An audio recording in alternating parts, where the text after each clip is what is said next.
nou ek eintlik vir jou 'n vraag. Ons praat nou oor rugby. Watter fiktiewe soos film, comic book, karakter, games, wat ook al jy aan kan dink, sal die beste Springbok gemaak het?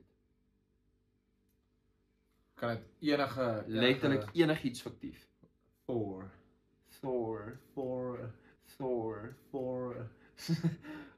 Soos van Marvel. Ja, herinner Yes, my wel aan daai joke in Aladdin waar Robin Williams sê I'm Thor.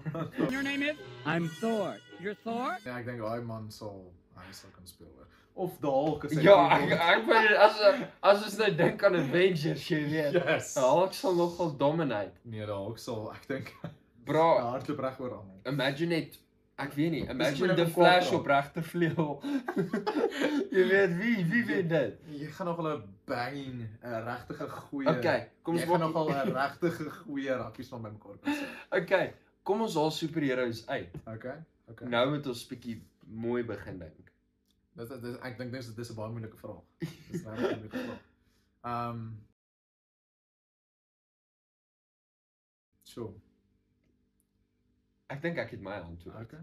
Loki, bro, ek voel Pau van Kung Fu Panda sal nog 'n mean hakker maak. Jy weet, Ja. ek voel hy rooi in goeie precision. Ja. Jy weet, hy Of die voël. Wat is die voël se naam? kry. Kruin. Kruin. Ja. Wat sal hy speel? Vlieg net bo almal. Ja, man, hoe hardloop, bro. Anders kan ek sê enige liewe voel karakter ooit. Hoe is daar? Ek dink ons baie nie. Uh, Tarzan.